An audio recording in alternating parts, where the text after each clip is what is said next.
আসসালামু আলাইকুম। নতুন ভিডিও নিয়ে আপনাদের মাঝে হাজির হয়ে গেলাম।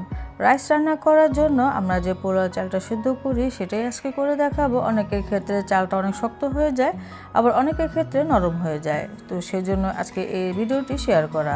তো চুলায় একটি হাঁড়ি বসিয়ে এখানে বেশ পরিমাণে পানি দিতে হবে। সেই সাথে এখানে 2 টেবিল চামচ পরিমাণে লবণ এবং সেই সাথে 2 টেবিল চামচ পরিমাণে তেল দিয়ে আমি একটু নেড়ে চেড়ে দিচ্ছি। চুলা জালটা বাইরে রেখে বলক এনে নিলাম।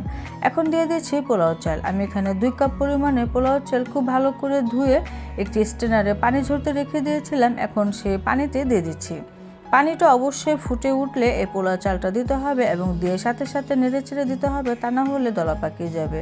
তো কিছুক্ষণ পরপর নাড়তে হবে আর চুলার জালটা অবশ্যই বাড়িয়ে রাখতে হবে। তো একটু পরপর চেক করতে হবে চালের পরিমাণটা কতটুকু হয়েছে। আমি একটু চেক করে নিচ্ছি। চালটা এখনও সেদ্ধ হয়নি, আরও কিছুক্ষণ রান্না করে নিতে হবে। অবশ্যই চেষ্টা করবেন এই রাইস সিদ্ধ করার সময় একটু বড় হাঁড়ি নিতে এবং পানির পরিমাণটা বেশি দিতে, তাহলে চালটা খুব সুন্দর ঝরঝরে হবে। তো বেশ কিছুক্ষণ পরে ফিরে এলাম। এখন আমি চালটা একটু চেক করে নিচ্ছি এটা কতখানি হয়েছে। তো চালটা 90%-এর মতো সিদ্ধ করে নিতে হবে।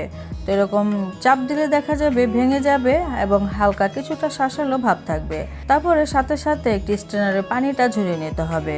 আর গরম ভাপে এটা হালকা আরও কিছুটা সেদ্ধ হবে, সেজন্য 90% সিদ্ধ করে নিতে হবে এবং রাইস রান্নার সময় আরও কিছুটা রান্না হবে।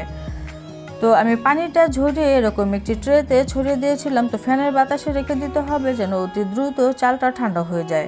চালটা খুব সুন্দরভাবে ঠান্ডা হয়ে গিয়েছে। এখন আপনারা এটা চাইলে সাথে সাথে রাইস রান্না করতে পারেন।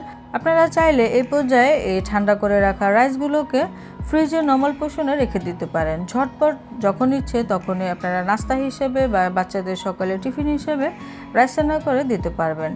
তো সামান্য একটু সবজি ডিম দিয়ে একটু রাইস রান্না করে দিলে বাচ্চাদের টিফিন হয়ে যায়। তো কাজটাও কিন্তু সহজ হয়ে যায়, বা বিকেলে নাস্তা আপনারা তৈরি করতে পারেন। আর ঝটপট রাইস রান্না করার ভিডিও আমার চ্যানেলে প্রথম থেকে দেওয়া আছে, আপনারা চাইলে দেখে নিতে পারেন। আশা করছি আজকের এই ভিডিওটি আপনাদের কাছে ভালো লেগেছে এবং অনেক বেশি কাজে আসবে। ভালো লাগলে ভিডিওতে লাইক শেয়ার কমেন্ট করতে ভুলবেন না। সবাই অনেক বেশি ভালো থাকবেন। বিদায় নিচ্ছি। আল্লাহ হাফেজ।